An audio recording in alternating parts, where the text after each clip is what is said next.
Hello mga mi, this is Mommy RB at today sasagutin natin yung isang question na nakalagay doon sa ating YouTube channel wherein tinanong kung kailangan daw bang mag-e-travel kahit na naka-family visit visa tayo for Saudi Arabia. Before I answer that question, if you are interested in this kind of topic regarding family visit visa for Saudi Arabia, you can head over to my YouTube channel kasi marami na po akong information na na-share dyan regarding family visit visa. And if you are looking for hotels or activities anywhere around the globe, you can always use Klook app dahil mas mura sa Klook app and mas mapapamura ka pa or magkaka-discount ka pa if you use my promo code MommyRBKlook, which will give you 5% off sa lahat ng bookings nyo at magagamit nyo yan ng 5 beses. So, let's start. Ang tanong niya is, kailangan pa daw ba ng e-travel once na naka-family visit visa? The answer is yes. Lahat po na lalabas ng bansa ay kailangan po mag-accomplish ng e-travel dito po sa ating platform, dito sa GovPH. Make sure na i-install nyo po yung app na eGovPH para po maka-accomplish tayo ng ating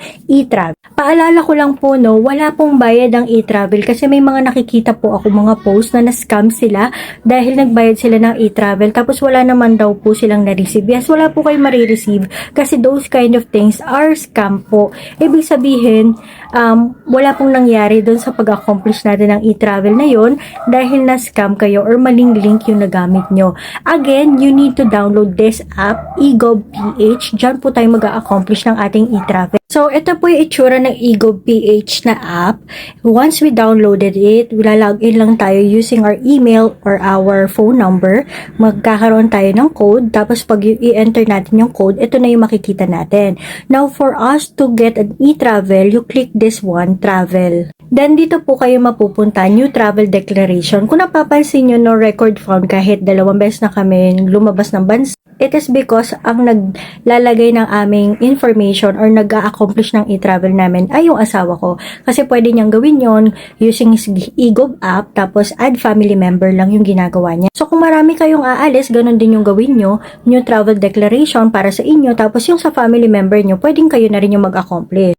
Just a reminder that you can accomplish this within 72 hours prior to your arrival or departure in the Philippines. So 3 days bago kayo umalis ng Pilipinas or pumasok ulit ng Pilipinas. So i-accomplish nyo ito bago kayo umalis ng Pilipinas at pagpasok nyo ng Pilipinas, pagbalik. Ito nga yung sinasabi ko kanina na for me, for the current user, para sa inyo, at kung meron naman kayong i-add na other family member, dito naman po yung i-click nyo. As I've said, ilang beses na kasi kaming lumabas, pero ang ginamit kasi is yung sa asawa ko. Asawa ko yung nag-a-accomplish para sa amin. Tapos mga mi, syempre pipiliin natin dyan is yung via air kasi nga papunta ng Saudi or kung saan man parte ng bansa, no, pwede nyong gamitin tong information. And then yung details ng flight nyo, kung kailan kayo papasok ng Pilipinas or kailan kayo lalabas ng Pilipinas. Tapos kung anong terminal, importante rin yun na alam natin yung terminal natin. So ipapakita ko sa inyo yung e-travel namin nung pumasok na kami dito sa Pilipinas. Again, hindi siya required i-print ha. Just a screenshot once na-accomplish na natin yung e-travel. Just take a screenshot.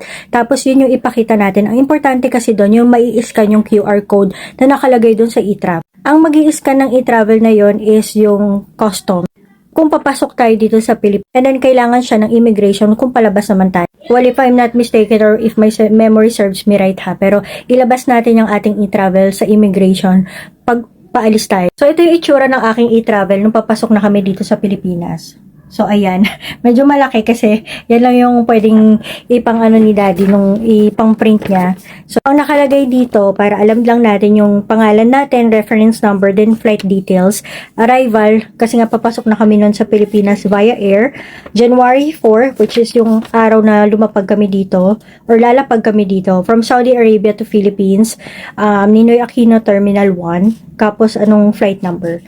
Tapos, ilalagay kasi dyan kung may baggage declaration kayo or currency declaration. Kung wala naman kayong dapat i-declare, katulad yung sa mga customs, yung kunwari nagdala kayo ng mga buto ng ganito, buto ng ganyan, yung mga kailangan dinideclare sa customs. Tapos yung parang sobra-sobra yung, kunwari sa gold, no? Sobra yung allowable na gold na dala nyo, yun yung mga dinideclare sa customs. Pero kung wala naman, wala na kayong dapat ilagay na declaration doon. Tapos, pagpapasok kayo dito sa Pilipinas, i-scan lang to ng customs. So, alam na nila yun. Kung wala kayo de-declare, good to go na yun. Tapos, pag palabas naman kayo, papakita nyo to sa immigration. Mga lahat ng lalabas ng Pilipinas that is including your child. So, si Ate Awuja ko, meron din siyang sariling e-travel. Hindi pwedeng isang e-travel sa lahat, ha? Individual yan. E-travel niya, e-travel ko. E-travel ni husband ko, kasama namin siya. So, ganun siya, mga. Ayun lang, mga mi, I hope malinaw yung pagkaka-explain ko. If you have any other questions, concerns, clarification, suggestion, you can comment down below. So, yun ang mga mi. See you on our next video.